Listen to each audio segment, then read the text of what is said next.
This video is about selling options, specifically cash secured puts.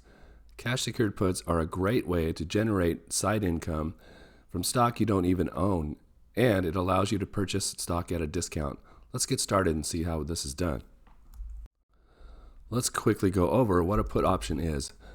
A put option gives the option buyer the right, but not the obligation, to sell 100 shares of stock at a given price on or before a given expiration. The seller assumes the obligation to buy those 100 shares of stock at the strike price. As the seller, you must have the cash equivalent of 100 shares put aside and agree to buy those 100 shares should the stock price fall below the strike price. As always, the buyer pays the premium for the option contract and the seller collects the premium. One contract equals 100 shares. We want to be the seller, so selling cash secured puts, you don't own any of the shares yet, and you must have the cash equivalent of those 100 shares available to secure the option. This is used for stocks that you don't mind owning in case you are obligated to buy those stocks. This allows you to buy at a discount from current prices, and you control the price and also the risk. As a seller, you are betting that the price at expiration will be above the strike price. You can use this when you think a stock will stay flat or go higher. A buyer of the call is betting that the price will go down. If the price ends up in the money or below your strike price, that buyer will exercise the option and you'll be obligated to buy those 100 shares at the strike price. If exercised, you get 100 shares per contract of the stock and you keep the premium. If the price is out of the money or above the strike price, the option expires worthless and your collateral is freed up. And again, you also get to keep the premium. Let's look at an example here. If I switch over to my Robinhood account, let's say I'm interested in looking at TQQQ. The price has spiked up in recent, just today. So you typically want to choose stocks that have kind of have a slight downtrend because they've got lots of room to go up, because if the price is up, you can just keep the premium and keep doing this. Unless you want to own the stock, that's fine too. If I look at the overall 3 months, the stock is kind of on an uptrend. So if we purchase at a discount, it's likely going to go up and we won't have to buy these shares, and we can just keep the premium. But if we want to trade these options here, we'll click this button, trade QQQ options, and I want to go sell a put, and you want to choose an expiration date. So if I go 8 days out here, and the stock is currently selling at $50.13. If I go down to like $46, the stock would have to come down $4 in order to be in the money and for me to have to buy these shares.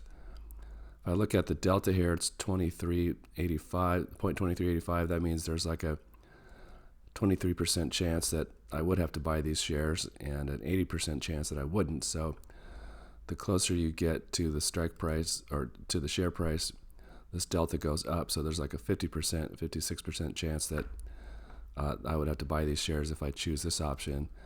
And the premium is higher there, but the chances of you having to purchase the shares goes up. So the premium's higher. So I typically like to choose a delta between 20 and 30. So this $46 share price is right there. It's pretty good. I can collect this $44 premium in 8 days. Premium goes up if you go out a little farther. If I go 2 weeks out or 15 days and I choose the same $46 strike price, 46 here, I can get $81.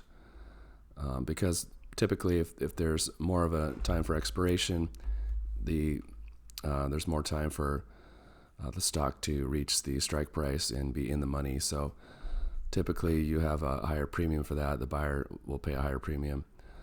So the delta here is 30. That's still within my range. If I wanted to select this, I could just click this button here. And so if I did this, I would collect 81 cents per share times 100 shares, which means I would get $81 right away. That goes right into your account. If the price did come down below 46, I would be obligated to buy these shares. But the share price today is $50.05, so I would be getting I would be getting them really at a discount from today's prices, and there'd likely be room for this stock to go up. So if I did own the shares, I could turn around and sell calls against it, and so at a way higher price, I can go up here and sell covered calls against this. So if I select this $52 strike price, it's a good delta, 23 here, and I can make $55 on that. So it's a good way to, if you want to sell puts, you can buy the stock at a discount from today's prices, and it'll have room to go up. If you are forced to buy the shares, it'll go up. If you are forced to buy the shares, you've got room to go and sell covered calls against that and make additional premium. So I'm not going to purchase this right now, but and you'd have to put the collateral to. These are called cash secured puts. You have to secure this put by setting money aside to purchase the share. So right now it's trading right around $50. So I would have to put $50 times 100 shares. I'd have to put $5,000 of my capital away for however long, 8 days or 15 days, and that would be tied up. You couldn't deploy it, but it's a pretty good return. So if you take if I was selling a put here 15 days out, so that's like let's say I did this every 2 weeks and I collected $81. 81 divided by 5,000, that's a 1.62 return on capital, and that's 2 weeks out. So if I did this every 2 weeks, that would be like times 24 per year. So that's like a 38% return on your capital if you did this every 2 weeks. You can see here in my investing, I've got some cash secured puts already in the works. This ARM at $70. It's right around 70. It's just above right now, so it's 70.40. So if this stays above, then I won't be forced to buy the shares. But if it does, I'm okay with that. I've got $7,000 put away for this. If I don't have to buy the shares, that capital will be freed up, and I can go and deploy it and look at other options. That's expiring tomorrow. I've got a $30 AI put. This is pretty close to being in the money as well, but it's still the share price is above the strike price that I have, the $30 here. So I may or may not have to purchase that. There was a big drop in the stock market yesterday. All of my puts were, the share price was way above my strike price yesterday, but the market kind of took a dive. It's going back up today, so we'll see what happens. And by tomorrow, in the next couple of weeks, and then I've got one expiring here, this NTLA put expiring on the 19th of January 2024. I've got a strike price of $25 here, and this is well above, $30 at $30 the current price. So you just kind of want to keep an eye on things, and I look at stocks that you don't mind owning and that you might want to sell covered calls against if you did have the shares. And that's pretty much it as an example of cash secured puts. Let's look at some scenarios. Let's say at the beginning you see a price at 120 and you want to sell a cash secured put option at a strike of 105, and you collect $300 for that. Then the time goes to expiration. The price at expiration ends up being $115. What that means is the stock price is above the 105 strike price. That means the option expires worthless or out of the money. You get to keep the premium, and your capital is freed up, so you can do this again and just repeat as desired. Let's look at another example. Let's say the price starts at 120 and you sell a put option at a strike of 105 and collect $300 premium. Then at the expiration, the price ends up going down to $100. So the stock is below the 105 strike price. The option is in the money, which means you must buy the 100 shares. You still get to keep the premium, and your capital is spent on buying those shares. So now you own 100 shares at a cost of $105 per share, but they're only worth at this time $100 per share. So that's an unrealized loss. So you can hold on to this stock and hopefully it'll go up in value. You did get them at a discount from the starting price of 120, but just at this time they're a little bit below the price that you bought them for. But if you choose right and you do your analysis right, this stock is likely to go up. And because you own the shares, you can now sell covered calls against them and still collect premium while you own the shares. And if the stock is a dividend stock, you can also collect the dividend. So let's say it's before expiration and you see that the price is really falling. You might just want to free up your capital, or you might see that the price is really falling below the strike price and you don't want to be left holding the bag for a stock that's a lot less than your strike price. You don't want to be holding a price. Let's say it goes down to $85 and you have to buy it at $105. That's a big difference, and it's be hard for the stock price to come back up. Or you might just want to you might just have a situation where you want to free up your capital. And what you can do, since the option is in the money, you can buy to close.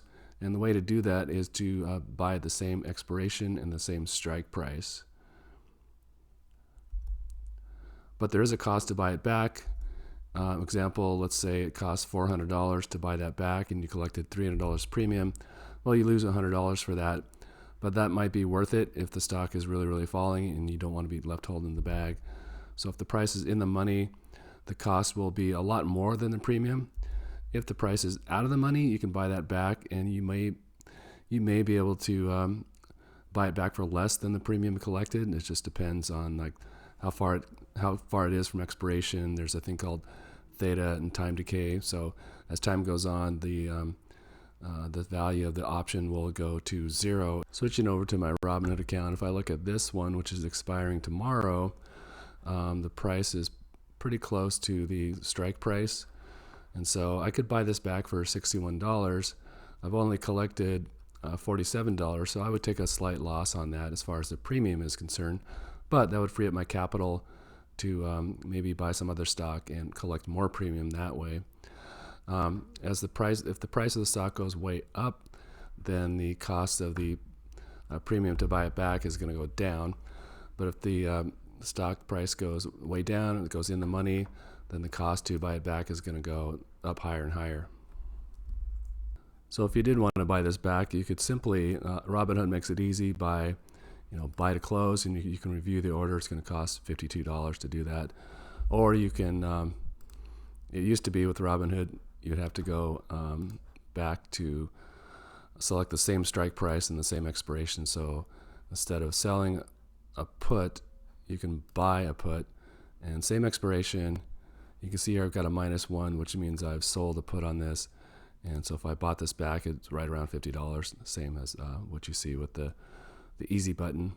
Another thing you can do is that if you see things are going against you, is you can roll the option. There's an option here to roll this out to another expiration. So if I go 8 days out here, I can roll this down by $1 and I can collect $94 in premium. I still have to buy it back, so it's going to cost me $44 to buy it back. If I select this, I will make the difference of $51. So let's say I've collected, I forget what I collected initially on this, but I would make an additional credit of $52. If I wanted to be safer, I could go at a lower strike price and collect less premium, but that's still above what I would have to buy it for with $41. So I would get a credit at $22. Let's see what I initially got this for. So when I sold this option, I made $47. So I can make a little bit extra premium just by rolling this out, and hopefully this will go out of the money and I just collect the premium, and then my capital would be freed up. So that's another thing you can do.